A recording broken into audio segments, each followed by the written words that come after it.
Olá, vamos falar sobre censura. Alexander Pope escreveu que suportam melhor a censura aqueles que merecem o elogio.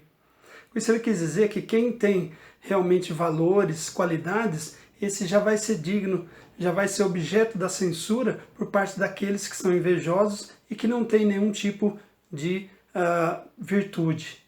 Vamos falar disso em dois filmes, começando com Fahrenheit 451, de 1966. Oscar Werner assume a função de Guy Montag. Ele é um bombeiro, trabalha para o governo ditatorial. Esse governo quer manter as pessoas dominadas, com medo, sobre o sistema opressor. Ele cumpre o seu dever, ele age apenas em função do dever, mas em dado momento ele conhece Clarice, interpretada pela Julie Christie. E é aí que ele passa a viver um paradoxo. De um lado, ele vai querer agir pelo amor e do outro lado pelo dever. Vai acabar sucumbindo ao primeiro e vai deixar o dever de lado. Ora, esse filme mostra para nós que a humanidade ela foi constituída a partir dos livros, da cultura livresca, de tudo aquilo que se acumulou durante toda a história e foi sendo passado para gerações.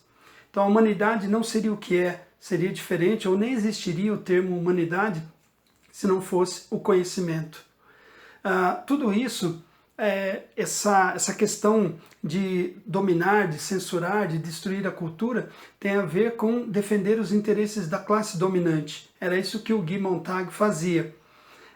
Quanto mais ignorante um povo, mais fácil de manipular, mais fácil de dominar. Daí a intenção de destruir a cultura, sumir, de fazer desaparecer o pensamento crítico. Sem pensamento crítico, não há oposição. E aí as ditaduras, os governos totalitários podem dominar, fazer o seu trabalho do jeito que eles bem entendem. Só fazer um contraponto, em 1966, quando foi produzido esse filme, o Brasil já estava há 2 anos ingressado numa ditadura militar, que teria o seu auge em 69 com o AI-5, que era um dispositivo que dava ao presidente da República poderes quase que supremos. Ele podia mandar prender, mandar matar, torturar, exilar, quem quer que fosse, quando ele quisesse. Isso nos dá a pensar o seguinte: o que faz com que as pessoas se arrisquem para lutar contra uma ditadura, um governo opressor, um governo que mata, que manda prender? Nesse filme, as pessoas se arriscam para ler. Elas assumem a identidade de livros. Isso mesmo.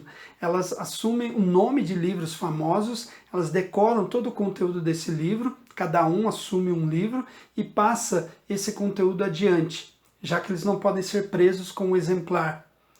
Então, tudo isso para trabalhar a questão da censura. Um outro filme, Trumbo, de 2015, o Bryan Cranston assume o papel de Dalton Trumbo. O Cranston, vocês sabem, de Breaking Bad, ele era o Walter White, famoso.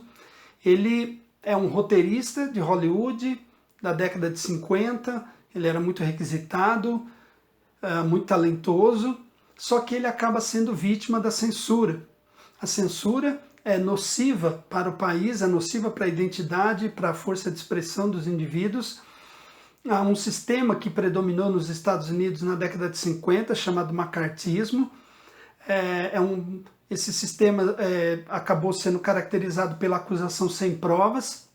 Essa acusação sem provas buscava principalmente acusar artistas e intelectuais de ligação ao comunismo e, portanto, de serem influenciadores da opinião pública nesse sentido.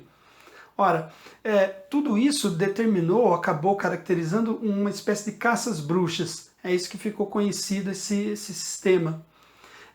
Por ele, carreiras de pessoas ficaram prejudicadas, muitas pessoas, artistas, intelectuais tiveram suas carreiras abreviadas, outras nunca mais recuperaram o seu prestígio. No caso do Trumbo, ele teve 2 Oscars de melhor roteiro, só que não foi atribuído a ele porque ele não pôde assinar, ou assinou com nome falso, mas ele só receberia isso muitos anos mais tarde, quando a academia lhe devolveria ou atribuiria a ele de fato os prêmios. Então como fica isso? Como é que os Estados Unidos, que se diz a terra da liberdade, se deixou dominar por um sistema que defendia a censura, a opressão? Isso fez com que o seu próprio sistema de democracia fosse ameaçado. Ou, de outra forma, analisando de outro modo, isso mostrou as fragilidades da democracia. Isso aconteceu naquele momento, mas no nosso tempo também. Né? Vez ou outra a gente ouve falar de a ditadura ou outros sistemas opressores querendo voltar ao poder. Bom, felizmente houve muita pressão para o fim do macartismo, intelectuais, profissionais, gente de todas as partes da sociedade civil pediram, exigiram o fim daquela censura e ela definitivamente findou. Mas o que ficou? Ficou uma consciência dos efeitos da censura, não somente para aquela geração, mas para gerações vindouras, ok? Então esses dois filmes, Fahrenheit 451 de 66 e Trumbo de 2015, tratando exemplarmente a questão da censura, fazendo com que a gente reflita na hora de censurar alguém na sua liberdade de expressão, qualquer outro tipo de liberdade, porque nós não gostaríamos que o mesmo fosse feito conosco. É isso aí, valeu, nos vemos na próxima. Tchau!